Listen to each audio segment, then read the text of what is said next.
capítulo 21, né? Quando ele chegou no versículo 29 do capítulo 21 de Lucas, no versículo 29, ele disse-lhes uma parábola: olhai para a figueira, que é um tipo de Israel, e para todas as árvores. Então veja, ele vai pegar fruto na figueira, a figueira não produz fruto, ele amaldiçoa a figueira e a figueira murcha. É o que vai acontecer, a figueira vai murchar de vez logo depois da morte dele. Com a invasão dos romanos, Israel deixa de existir, Jerusalém deixa de existir, os judeus passam a não poder mais morar naquela terra, e todos estes séculos e séculos Israel vai ser espalhada por todas as nações. Ontem alguém me perguntou a diferença entre israelense e israelita. Muito bem. Hoje, em Israel, isso não acontece, né? 30% apenas daqueles que vivem em Israel, que são patriotas, que lutam pela nação de Israel, professam a fé judaica. Israel é uma nação que vela pela democracia, aceita a democracia. Então, apenas 30% professa a fé judaica, mas 30% do seu povo é a fé muçulmana. Então tem 30% do povo de Israel que é muçulmano, pratica a religião livremente, com todas as suas proteções como deve ser.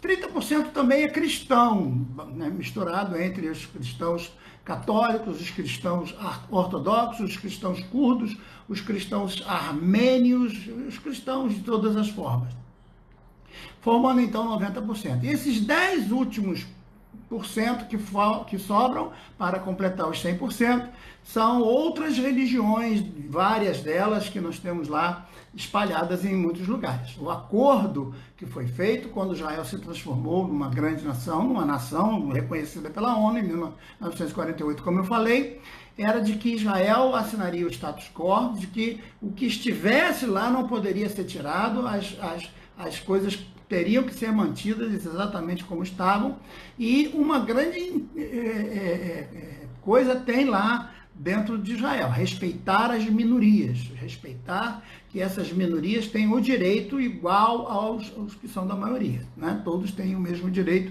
porque isso é democracia. Mas isso não é assim, não foi assim, não sempre foi assim, né? Hoje Israel, ela é dona de todo o território que era possuído por Salomão.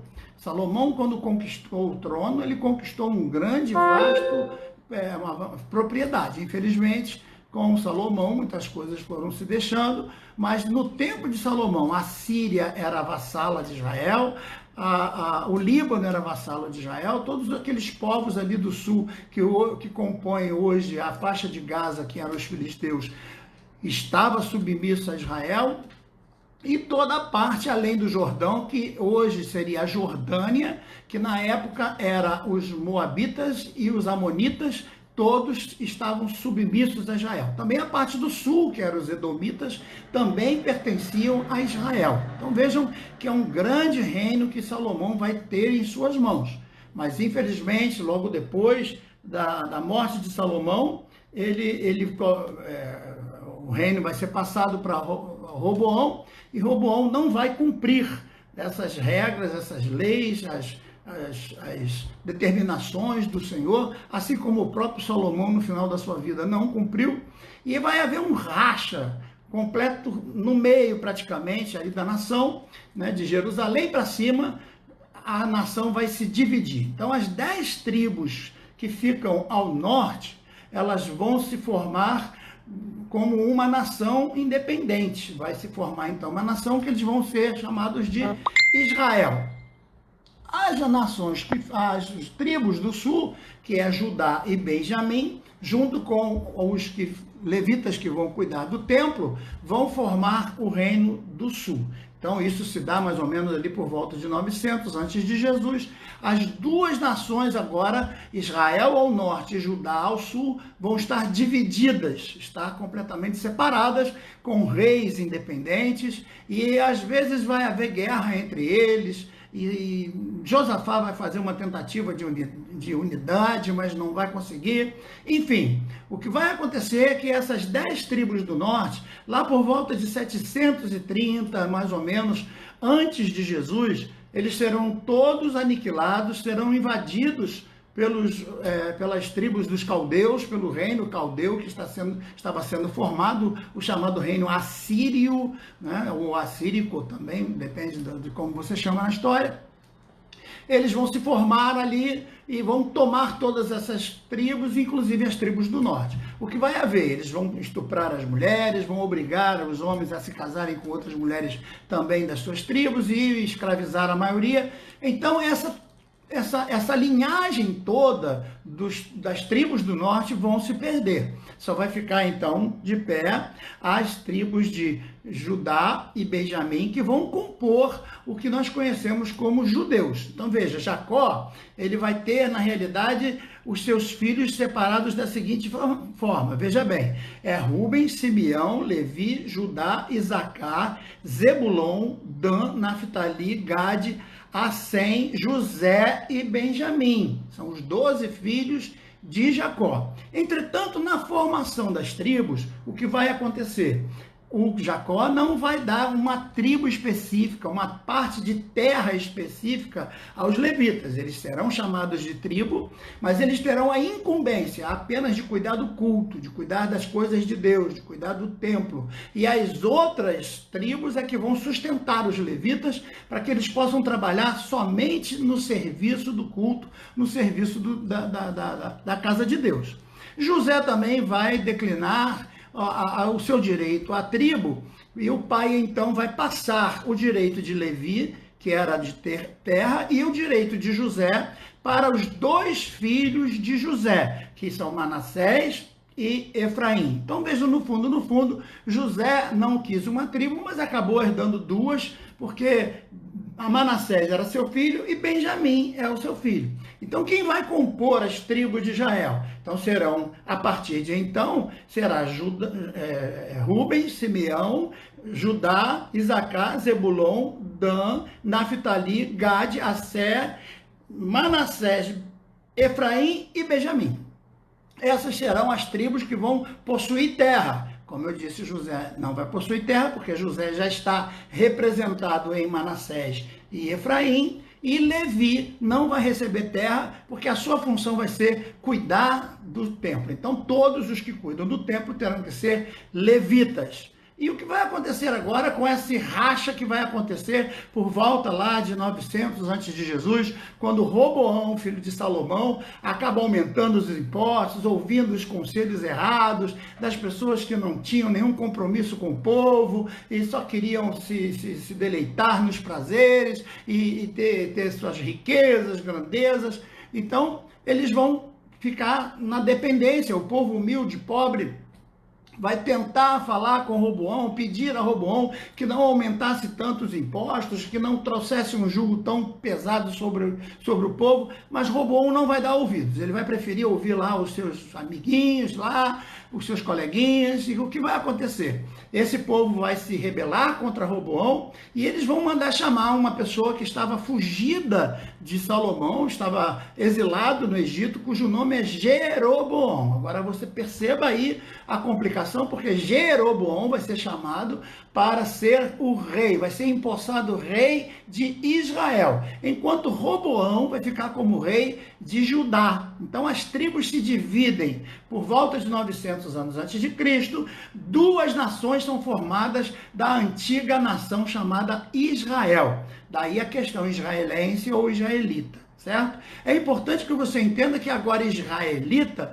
são aqueles que moram ao norte e judeus são aqueles que moram ao sul. Nada tem a ver nesse momento com religião. Eles não eram chamados de judeus porque tinham a fé judaica. Não, a fé não era chamada desta forma ainda. Se você pesquisar a história da fé judaica, você vai ver que ela vai começar no cativeiro babilônico.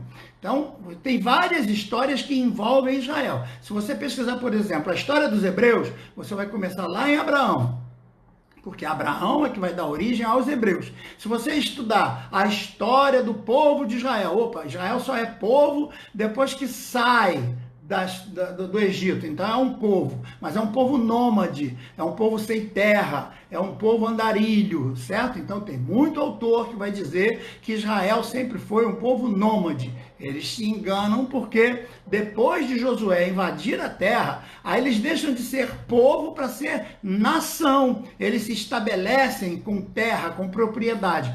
Então, nação de Israel começa a partir de Josué. Então, veja, você tem hebreus, você tem os filhos de Israel como povo, e agora a nação de Israel depois de Josué, certo? E depois do pecado de Roboão e a divisão, o que vai acontecer? Israel vai passar a ser o reino do norte e Judá o reino do sul. Espero que eu esteja conseguindo passar isso bem para vocês, porque não é uma coisa que é muito bem explicada e muitas vezes as pessoas confundem Israel com Judá. Ora, a partir dali então, quem é do norte vai passar a ser chamado de israelita e quem é do sul vai ser chamado de judeu.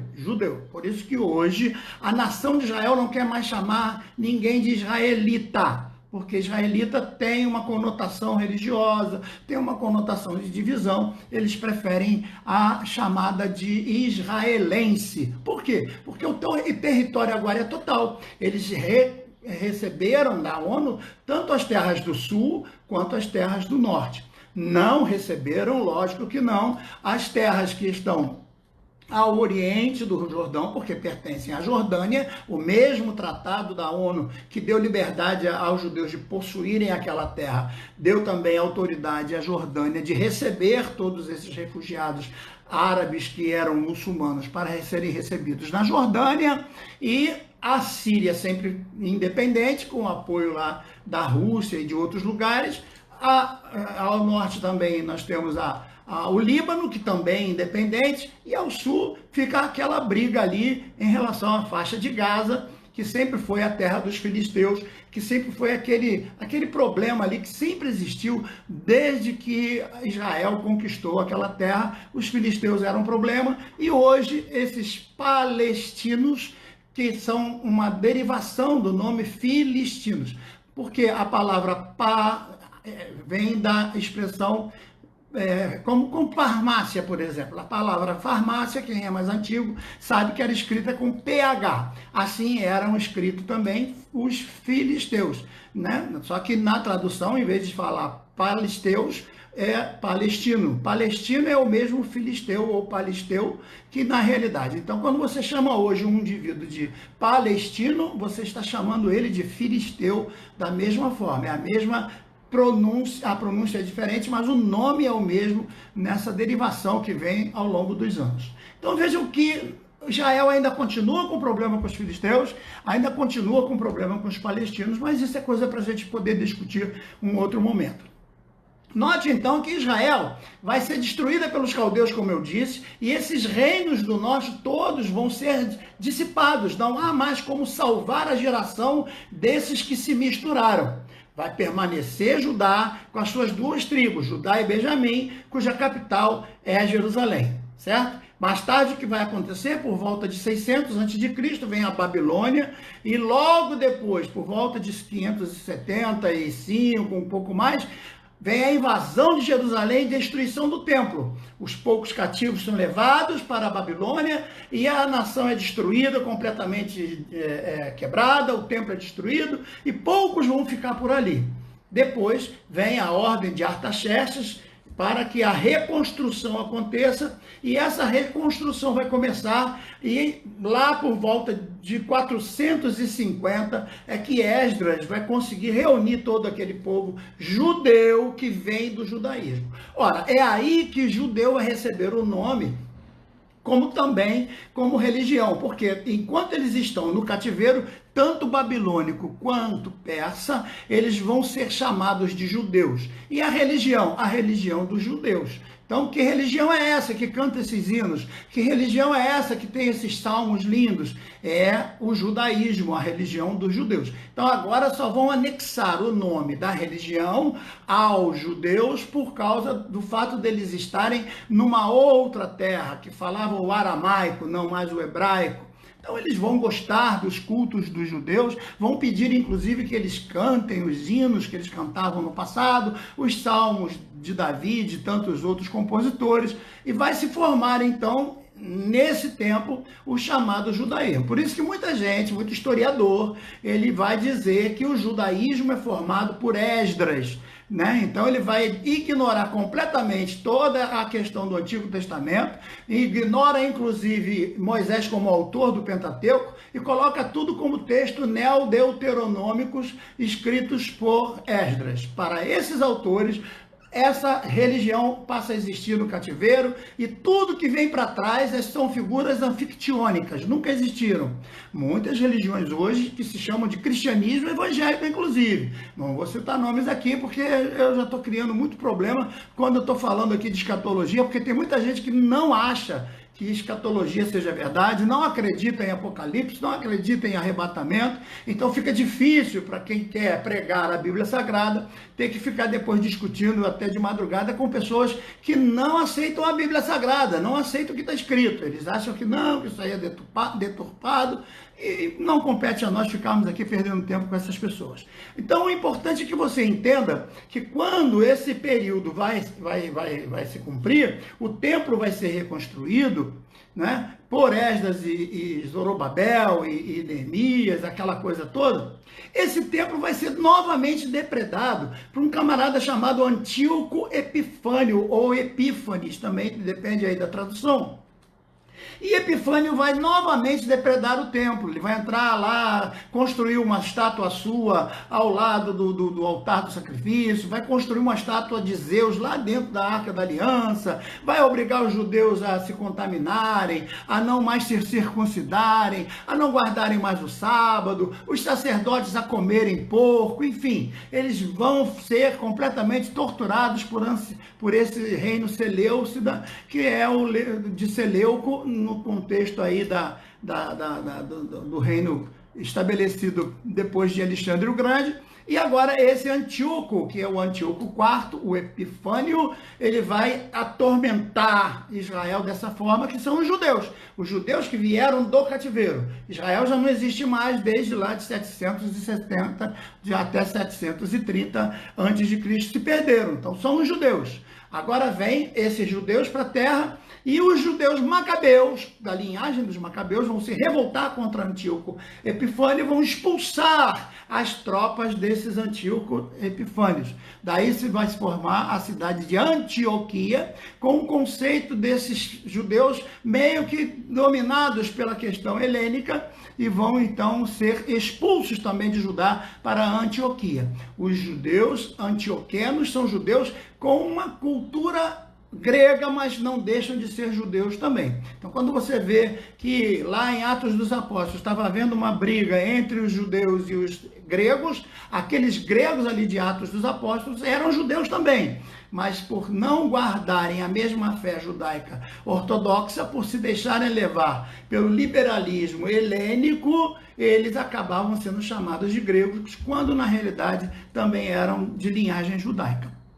Mas isso também é uma outra discussão para uma outra hora. Então, o que vai acontecer? Com Jesus, esse templo vai estar reconstruído por Herodes. Porque quando Herodes assume lá o seu império, e ele vai reconstruir o templo, e ele vai tomar aquela decisão ali, e por volta de 49, ali antes de Cristo, ele vai fazer com que os judeus aceitem, né? Ele com todo o apoio de Marco Antônio e tal, ele vai fazer a Fortaleza Antônia, que é ao lado do templo, e vai construir tudo isso ali, e vai chamar os judeus para terem acesso ao novo templo que ele construiu. É o mesmo templo onde Jesus vai trabalhar, mas não vai ser um templo aceito pelos judeus mais ortodoxos, dentre eles João Batista, porque é um templo cujas colunas não estão de acordo com o templo de Salomão, as colunas tinham que ter uma certa altura, mas Herodes não faz as colunas, porque senão o templo ia ficar com as colunas mais altas que a Fortaleza Antônia,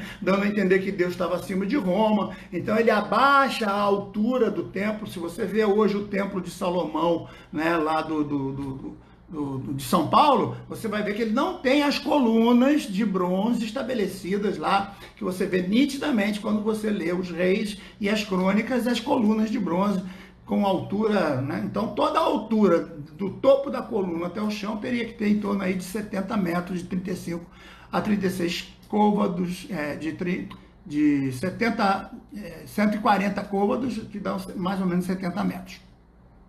É um outro contexto também, essas questões das medidas. Agora, o que vai acontecer? Quando Jesus vem, ele vem para ser o rei dos judeus. Porque quando Esdras reconstrói o templo, ele chama todos aqueles que ficaram sendo chamados de samaritanos para virem se recompor, formar uma Israel reunida, mas aqueles do norte não se reuniram mais, porque já tinham se casado, já tinham filhos, já tinham herdeiros, já tinha uma linhagem completamente, um culto totalmente diferente, e Esdras não consegue mais essa unidade dos judeus com os israelenses, os israelitas, para formar uma nação unida, uma nação só. É importante você entender, então, que Jesus vai viver só entre judeus. E os chamados israelitas vão passar a ser chamados de samaritanos. E eles não vão ter acordo entre eles. Por quê? Porque lá atrás, quando Jeroboão assume, por volta de 900 a.C., Jeroboão vai fazer outros lugares de culto e vai ignorar o templo. Por isso que aquela mulher samaritana vai perguntar para Jesus: ah, Senhor, os judeus dizem que nós temos que adorar lá em Jerusalém, nós achamos, nossos pais dizem que nós temos que adorar aqui nesse monte, afinal de contas, aonde nós temos que adorar? E Jesus diz: olha, os verdadeiros adoradores não vão adorar nem aqui nem lá, os verdadeiros adoradores adorarão o Pai em espírito e em verdade. E é isso que ele está dizendo. Por isso que nós estamos aqui agora. Nós não estamos no templo, nós não estamos no templo de Salomão nem de ninguém, nós estamos aqui reunidos em espírito e em verdade, porque nós somos essa igreja. Ora, quando Jesus então está falando daquela destruição que vai acontecer no período dele, logo depois dele, ele está falando que Jerusalém seria destruída, seria levada cativo para todos os povos e pisada pelos gentios até que o tempo dos gentios se completem. E nós ficamos então, de hoje, continuar o nosso estudo dentro dessa questão, lendo o texto de Ezequiel no capítulo 34. Versículo 12. Como o pastor busca seu rebanho no dia em que está no meio das suas ovelhas dispersas, assim buscarei minhas ovelhas e as farei voltar dos seus lugares, de onde elas andaram espalhadas, no dia das nuvens e da escuridão. Então veja, enquanto veio a nuvem e a escuridão, a destruição, as ovelhas ficaram dispersas. Isso vai acontecer no ano 70, como eu já disse, o filho do imperador Vespasiano, que é Tito, vai cercar, vai banir todo mundo, vai expulsar, vai matar centenas e centenas de milhares de pessoas. E vai acabar com aquela terra. Toda aquela terra vai receber outro nome, não vai mais poder ser chamada de terra de Israel, nem nada disso, certo? Então, continua agora o versículo 13. E as tirarei dos povos, e as farei vir de diversos países, e as trarei à sua terra, e as apacentarei nos montes de Israel. Note que ele não está se referindo só a judeus, ele está se referindo a todo mundo. Como Deus vai saber quem são da linhagem de Dan, de Naftali, de Benjamim, de Zebulon? Eu não tenho a menor ideia, mas ele é Deus, ele sabe, certo? Ele sabe a linhagem toda daqueles que ele vai trazer, e hoje Israel está fazendo isso. Todos aqueles que comprovam que tem uma linhagem, que tem uma história, que tem um seu antecessor que era da linhagem judaica, eles estão convidando para ter o título da cidadania deles, e seria fácil para quem tem essa comprovação do nome, né? Então, versículo 3: tirarei dos povos e os farei vir de todos os países, trarei a sua terra e apacentarei nos montes de Israel, junto às correntes em que todas as habitações da terra. Então o texto vai continuar agora para o capítulo 36, o versículo 16 até o 19. Leia comigo aí se você quiser acompanhar na sua Bíblia, ou se já conseguiu fazer a cópia do seu estudo, tirando lá da nossa página, certo? Então veja, nesse texto nós vamos ler o capítulo 36 agora de Ezequiel, a partir do 16. E veio a minha palavra do Senhor dizendo: filho do homem, quando a casa de Israel habitava na sua terra, então se contaminaram com seus caminhos e as suas ações, com a imundícia, uma mulher em sua separação, tal era o caminho perante o meu rosto. Derramei, pois, o meu furor sobre eles por causa do sangue que derramaram sobre a terra dos seus ídolos com os que se contaminaram. E espalhei entre as nações, e foram espalhados pela terra conforme os seus caminhos e conforme os feitos eu os julguei. Então veja que nós estamos falando de um Deus que abençoa, mas também é um Deus que julga, é um Deus que é justo. Ele abençoa, mas ao mesmo tempo ele estabelece um juízo, uma regra. Se você quer ser abençoado, tem que andar dentro dessa regra. Se você quer ser abençoado, tem que cumprir os mandamentos. Se você quer ser um crente, não pode viver com luxúria, com coisas erradas, você tem que ter uma vida plena no Senhor. E ele continua agora, versículo 20. E chegando as nações, profanaram o meu nome, pois se diziam entre eles, estes são os povos do Senhor que saíram de sua terra. Mas eu os poupei por amor do meu nome, que a casa de Israel profanou entre as nações por onde foi.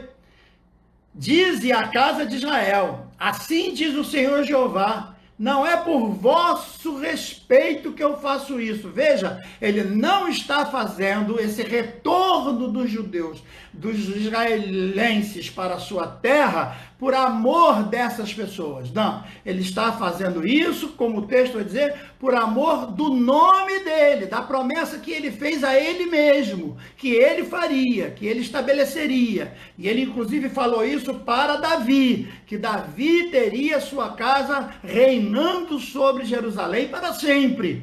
E isso não ficou esquecido, Deus não se esquece das suas promessas, nem das suas profecias, nem das suas sentenças. Deus tem tudo preservado, Deus tem tudo estabelecido dentro da sua mente extraordinária, né? Que não esquece nada. Então, eles profanaram, fizeram o que eles queriam. E não foi por amor deles que Deus estabeleceu agora que eles voltassem para lá e fossem chamados de filhos de Deus e que fossem chamados para a terra que o Senhor está. Mas não, no versículo 22 estabelece, diz a casa de Israel, assim diz o Senhor, não é pelo vosso respeito que eu faço isso, a casa de Israel, mas pelo meu santo nome, que profanaste entre as nações para onde fostes. E eu santificarei o meu nome, que vós, profanando entre as nações, e quais foram no meio delas, as nações saberão que eu sou o Senhor, diz o Senhor, quando eu for santificado diante aos olhos de todos. E continua Ezequiel ainda no capítulo 36, do versículo 24 em diante. E vos tornarei a trazer dentre as nações, e vos congregarei de todos os países e vos trarei para a sua terra. Então espalharei água pura sobre vós e ficareis purificados. E todas as vossas imundícias, de todos os vossos ídolos, vos purificarei. E vos darei um coração novo, e vos porei dentro de vós um coração de carne. Vos darei um coração novo, diz o Senhor. E porei dentro de vós o meu espírito, e farei com que andeis nos meus estatutos, e guardeis os meus juízos e os observeis. Agora continua no versículo 28. E habitareis na terra que eu dei a vossos pais, e vós sereis o meu povo, e eu vos serei por Deus. E vos livrarei de todas as vossas imundícias, e chamarei o trigo, e multiplicarei, e não trarei mais fome sobre vós. Multiplicarei o fruto das árvores e as novidades do campo, para que nunca mais recebais o opróbrio da fome entre as nações. Então lembrareis dos vossos maus caminhos, dos vossos feitos que não foram bons, e tereis nojo de vocês mesmos, de todas as maldades e abominações que praticaram. Continuando 32. Não é por amor de vós que eu faço isso, diz o Senhor Jeová. Notório vos seja, envergonhai-vos e confundi-vos pelos vossos caminhos, ó casa de Israel. Assim diz o Senhor Jeová, no dia em que vos purificar de toda a vossa maldade, então farei com que sejam habitadas as cidades e sejam edificados os lugares devastados. a terra assolada se lavrará, e em vez de estar assolada, os olhos de todos se espantarão e vão passar e dirão: esta terra assolada ficou como um jardim do Éden, e as cidades solitárias e assoladas e destruídas estão restabelecidas e fortificadas.